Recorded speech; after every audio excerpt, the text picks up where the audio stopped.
Hey, everybody. Thanks for tuning in to the Hanging On to Hope podcast. I'm Brenda J. And I'm Karen Wonder. And we are hangingontohope.org.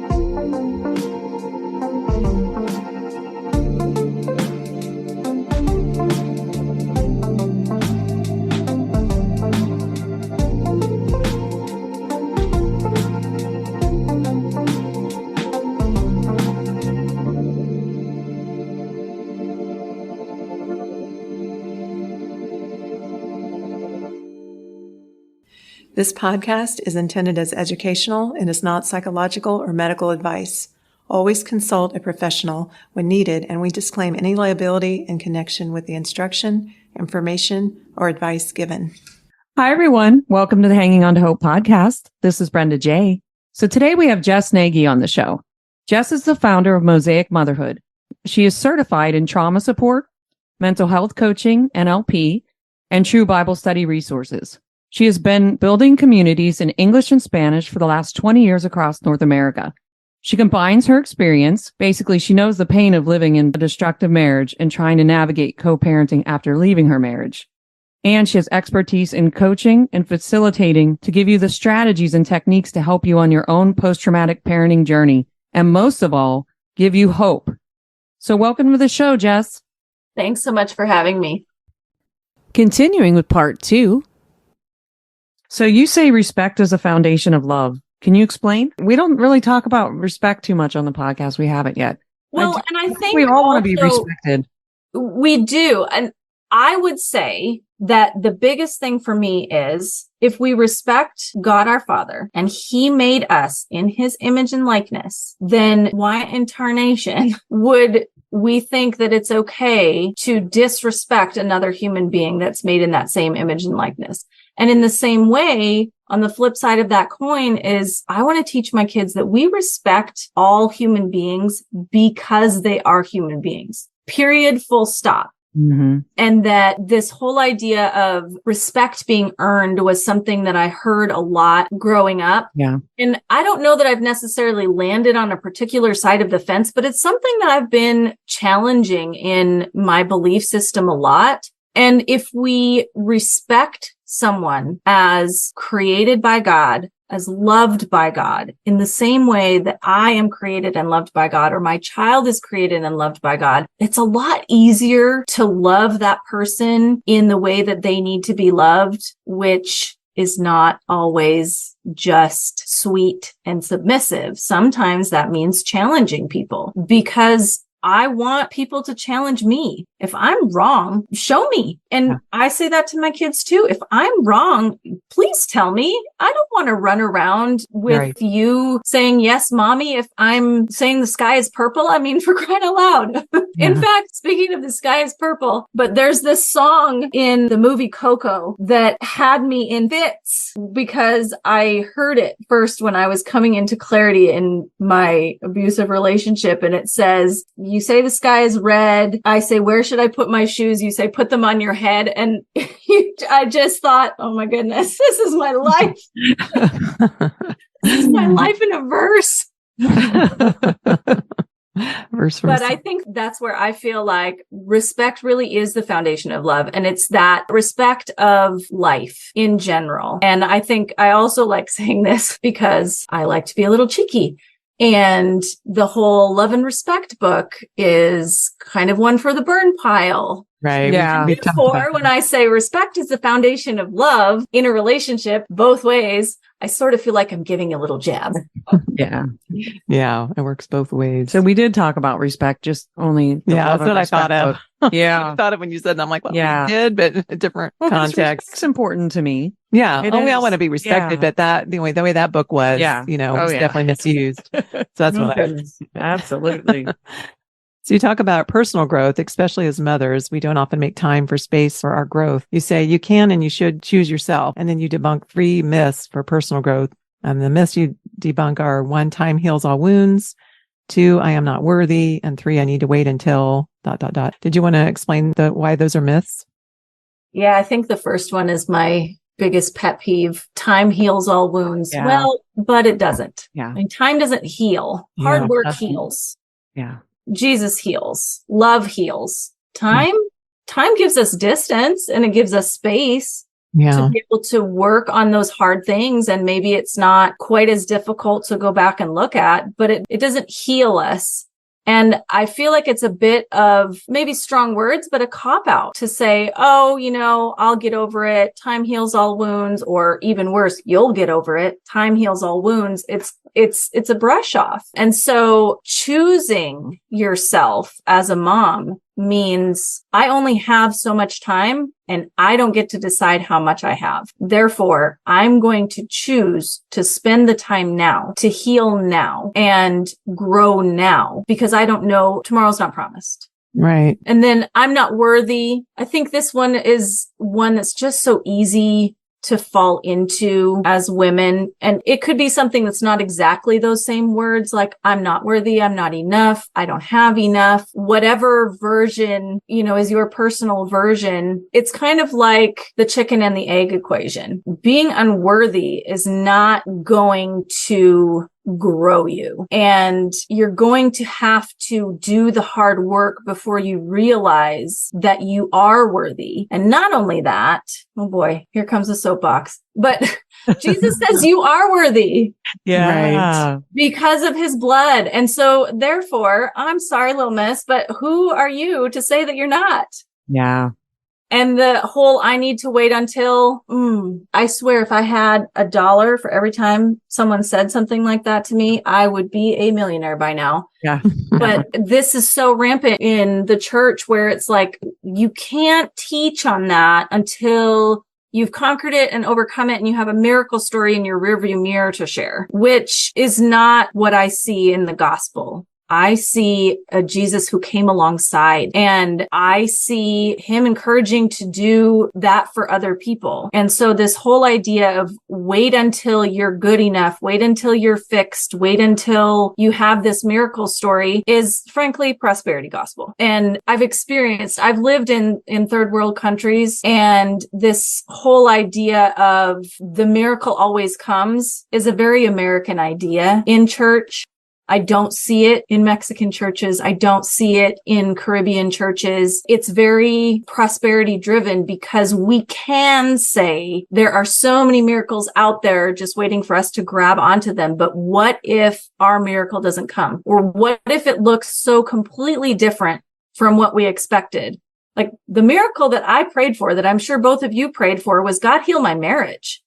God heal my family. I wasn't praying until the very end, God help me get a divorce. God help me live as a single mom the rest of my life.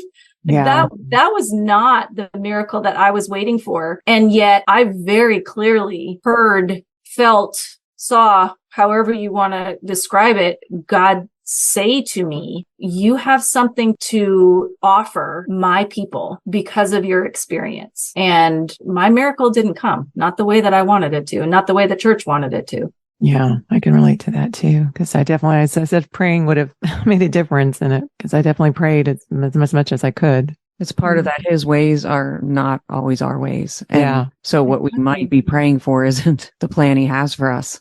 Mm-hmm.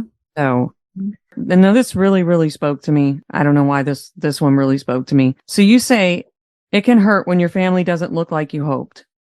It can hurt even more when your circumstances are unseen, ignored, or worse yet, criticized by your closest friends, relatives, and church. You say you know what it's like to be unseen and feel like no one understands what you're going through. Can you let our listeners know why part of your mission is to make sure solo moms do not feel alone? Sure. I feel like there's this huge gap in acknowledgement between a married mom and a single mom. And church does a really great job of acknowledging and supporting a married mom, and they do a great job of acknowledging and supporting a single mom. But there are so many shades of gray in between. And it brings me nearly to tears knowing how many women are stuck there and are not getting the love and the support that they still need as women and moms and humans, because church doesn't know how to handle the messy middle, or culture doesn't know how to handle the messy middle, because it's not like secular culture knows how to handle it either. And I was one of those moms. I mentioned earlier that I spewed my woes and my frustrations to anyone who would listen. But even if they listened, they didn't hear, or whichever direction that goes. If they heard, they didn't listen. And therefore, my experience experience went invalidated for so long. And frankly, I think that I may not have ended up being a mom if my experience had been validated earlier. So I do think that there's something to be said for God knowing the timing of things. Yeah. But it was really, really hard. And there were so many tears. And the difference that one person made to that experience by actually hearing and believing me changed the trajectory of my marriage, my life, my children's lives, and our faith forever. Like there is no going back. It just took one person. And that's why, as much as I possibly can to as many solo moms as I can, I want to be that one person or introduce them to that one person. Because we are not meant to do life alone. And that messy middle, that transitional period or whatever shade of gray that is between happily married with a supportive partner and, single doing it on your own, you're not meant to do it alone either. And it's just one of those things that I feel so much passion for, partly because I was there, but also partly because even after I've been out of there, I see so many people still stuck. Yeah. And it's like you said, just one person that can make a difference in someone's life. Yeah, absolutely. So how can a single mom with a toxic/abusive ex-spouse create a healthy work-life balance? And what does that mom mean when she says she needs a break? What does it mean when she says she needs a break? It means she needs to be unloaded of all mental, emotional, sensory, physical, spiritual loads. And there are probably so many things that I didn't cover in that sentence, but the weight of carrying all of those things is so incredibly heavy and so exhausting, and it can hit different people in different ways. And so a break doesn't mean going to the grocery store by yourself. Sorry, but unless you really, really enjoy the grocery store, that is not my happy place. No. If I never had to grocery shop again, Yeah. and that includes online ordering. Okay. I just do not. And it's not 15 minutes in the shower without the children in there with her, because you can still hear them on the other side of the door. I don't know what that looks like for everyone listening, because I think it's going to look different. For me, for example, I remember getting to a place where I was so overloaded in so many areas that even my senses, my hearing, even typing an email felt like I was already running on empty of the quota of words that every person is supposed to have per day, right? I'm not even speaking them out loud, but just using those words, thinking those words was so much for me. And I ended up upstairs in my bathtub with the door shut, with earplugs in and a pillow over my head, and I could still hear my refrigerator. But what I needed was a completely deserted trail with a waterfall and trees. And that was what a break felt like to me, followed by dinner with one of my best friends and corporate worship in the morning. Like that's my own personal, that's what a break might look like for me. And it's going to look different for everyone. Now, as for the healthy work-life balance, I don't actually like to use the word balance for this because it's so black and white. Something's either in balance or it's not. And I find that my work and life have rhythms that change with different seasons, and not like actual annual seasons, but like the seasons of life. So I used to work when my kids were little before they went to school. I worked 3 to 6 a.m. Monday to Saturday at home, and then 3 days a week outside the home. And that was during COVID. And that really worked for our family in that season. Then I spent almost a year working from home with my toddler with me every day. And that wasn't so much of a rhythm as it was sort of like an offbeat, off key sort of a thing, but I learned something. And then after that, I worked exclusively from home. When my youngest was in preschool 3 days a week, I tried to schedule all my meetings on those days when he was in preschool so I could dedicate more time to him when he was home. And now I'm in a season when I work intensely during the hours right before my kids wake up and right after they've gone to bed, as well as the days that they're with their dad. And then sporadically during the days that they're here with me, and almost never on weekends. But again, that's going to change when they both go back to school in the fall. And honestly, it's not balanced. I spend so much more time tending to my kids than I do working. And I make a choice to live a minimal lifestyle because of that. And I know that'll change as they get older and they don't want to be around me. And maybe when I move into homeownership, there are going to be seasons when work may be my focus. It may take the majority of my time. And I'm blessed to have the ability to make those changes in my rhythms. And I do think that's one of the gifts that COVID brought us. I would encourage any working mom to look at what rhythms work for her family during the season that they're in and then lean into it. It won't be forever and it's not meant to be. That's really good advice. I think most single moms struggle with that. I like that question. Yeah. Yeah. Thank you for that wonderful answer. Okay. So a quote from Trent Shelton: transparency will turn into transformation. Then you say, when your life didn't turn out like you planned, like you wanted, when you fear what others will think if you tell them the truth, when you carry shame about your reality, all these can be reasons to stay silent, to hide, to isolate. But in silence and isolation, you are not serving yourself or others. Silence and isolation are what the enemy uses to whisper lies to you. You're the only one who feels this way. Everyone else has it all together. You can't change anything. Nobody wants to hear what you have to say. It's time to break the chains. Speak out. Hold your ground. Let the truth be known. Your words could change your life or save others. You're not the only one who feels this way. There are many in your shoes. You can change things. We do want to hear your story. Be transparent. It has the power to transform. As an abuse survivor, I hid my story for 20 years. The truth set me free personally. It helped me get free from an abusive marriage and allowed me to help others. Did you have anything you wanted to add? I just loved that. I love that quote. I mean, I could relate to that so much. I was silent for 20 years after the pastors told me, made me feel like I needed to wait till he cheated. I just stayed silent. My kids didn't know that he was beating me up. And so I just could relate to this so much because when I got out and decided to have a voice, I realized, wow, I can really help other people. Mm-hmm. Well, first, I would say I'm so sorry that you went through that. And I'm so glad that God is using it and using you in this season that's come after that. And the only thing that I would add to what was already stated there is that vulnerability has the power to change people, and people change culture, and culture changes the world. The enemy wants us hiding, but God's truth shines a light in the dark places, leads a way for others. And it's just like what you're doing here. Yeah, vulnerability is important. Yeah, it definitely is. Absolutely. So you quote, you've got to backtalk your self-talk. Then you give an example of getting agitated over your kid's behavior and you begin to tell yourself all those negative things about them to give your thoughts some backtalk. And I thought this quote was funny because my youngest son, I talk to myself all the time. And he's like, I can hear you. It's always reminding me of that. And that's just what I do to stay sane. So when I read that quote, I was just thinking of that. But anything you want to add to that?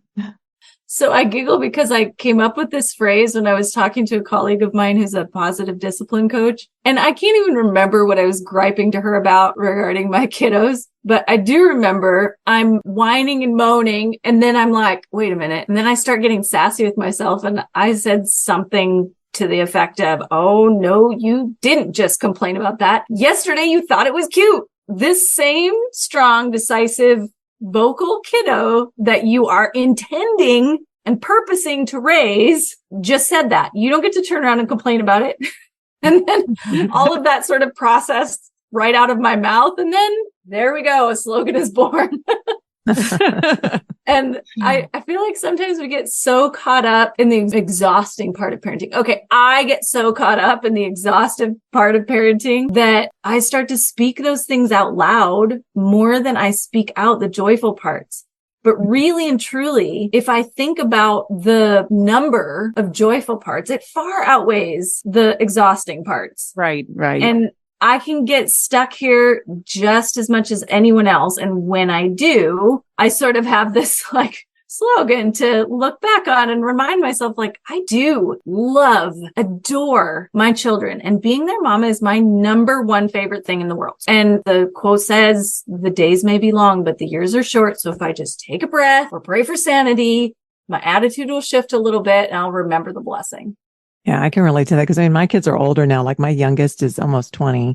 And so I look back and I part of me wants a do-over because There's things I really do miss about the childhood. And, there were things that were hard, but there were so many treasures that you look back on and like, did I wish those away? Because it's hard when you're the sleepless nights and when you're so tired all the time. But there's such precious times when they're children too. It does go so fast. I loved every minute of raising my kids when they were younger. Yeah. Now I just wish for the day that they'll be nice again. No, I'm kidding. Some of them are nice sometimes now. It's getting better, but yeah, you got to enjoy it when they need you and they love you, because once they hit puberty, that's a whole nother story. Yeah. At least with mine, I wasn't one of those lucky people where my kids were just nice at puberty. They were not. All right. We should tell Nicole about we all were talking about self-talk last week, and that talking to ourselves and how important it is. But also, if your self-talk is not good, you got to backtalk it. I really like this. No, backtalk your self-talk. If it's not good self-talk, right? Right. I hear what your self-talk is saying. Yeah. Listen to your self-talk and then backtalk if it's, there we go. I love that. So to wrap this up, a quote from Kirsten Hirschsteiger. I firmly believe that being a mom is the most difficult yet rewarding leadership position. And you know what happens when you frame it like that? You get to empower, support, and connect with your kids on a deeper level. Then you say, what if we stopped waiting for the men in our lives to do all the leading and step into the gifts God has given us in order to lead our families? I love this. I do believe we need to be leaders as women and step up into our God-given gifts, period, in every aspect and detail of our lives. Whether you're married or single, a mother or never had children, we as women are stepping up, me personally, because I've had to, and it's part of healing. And as you mentioned also, don't be afraid. God is with us always. He is our strength. Amen. And on your website, mosaicmotherhood.com, you offer different types of coaching, resources, support groups, and a blog. Can you tell our listeners more details on what you offer? Sure. So I do have a pod membership, which basically just means that I keep the cohorts fairly small. And a lot of that is just to build intimacy and sort of build on that whole idea of building a village of people who understand without needing to be convinced or without needing to explain too much. I also offer one-on-one coaching for moms. And I have a new offering that I'm really excited about. And that is what I'm calling tandem coaching. And that's where I work with both a mom and a child of hers. And they each have their own sessions. They each have confidentiality agreements. And as a coach, I'm able to listen to both of them and offer suggestions without breaking confidentiality so that we're all working together for the good of that relationship. And so that's something that is fairly recent and is new on my website. So there's also a free resource for anyone who is like, I need tactics right now or yesterday. It is mosaicmotherhood.com/4 keys. And that's the word 4 typed out -keys. And that just goes over some emotional regulation techniques, some really simple ones. And then this 4-step model that I developed by looking at the way that Jesus led his disciples in the book of Matthew. And there's this really fun example of co-regulation in there. And I'm not going to give a spoiler alert. Like, you need to go download the resource because Jesus co-regulated his disciples. Okay. It's in the Bible. Yeah. I promise. So that's the majority of what I offer on my website. And yeah, that's where you can find me. Well, now I have to go download that because I want to know. Yeah. Learn that. That's interesting because I'm in a course now about self-regulation and all of that. So I think that's interesting. Oh, well, I think this is wonderful that you're offering this. I do know years ago I could have benefited from something like this where I could coached with my child, because it's not necessarily therapy. It's coaching, right? Mm-hmm.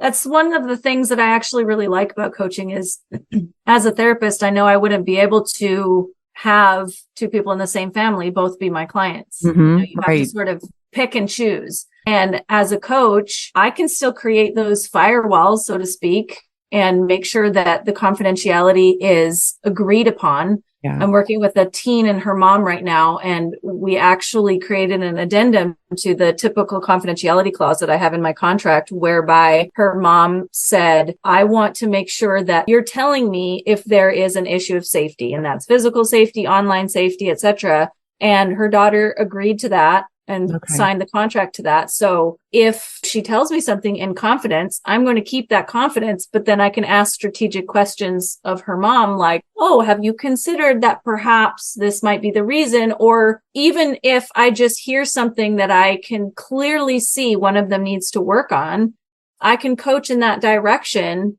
and they don't need to know the context. Right. That's a great idea. Yeah. I went to a mom's group. I mean, I went to a lot of mom's group because I definitely needed that when my kids were little, but I went to this one group at this lady's house and she would give advice. But yeah, I like the idea of, because it is overwhelming and their kids are not your kids. And she maybe just has different ways of doing things than you do. So it's hard sometimes to take advice and apply it to your life. So I think that's a great idea to coach. So you are getting to know them, you're getting to know the child. You can give some really practical advice. Yeah. And there's a lot of struggling teens right now that, the parents are pulling their hair out. They don't know what to do. Yeah. This is a great way and a great resource. I really believe it is.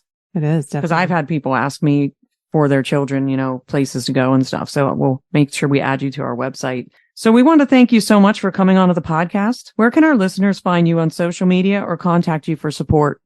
So I can be found at Mosaic Mothers on Instagram and Facebook. And then I also have a free Facebook group, which is called Full Hands, Fierce Hearts, and that can be searched for. And if you want to get in touch with me, the best way is through my website, because then you can be specific about what you're interested in. If you're interested in coaching or the membership, or you're welcome to email me at info@mosaicmotherhood.com. And thank you so much for this opportunity. It was so fun chatting with you, ladies. Yeah, it's great chatting with you. That's great. How long have you had this going? Yeah, I would say I launched in 2020. Thank you, pandemic.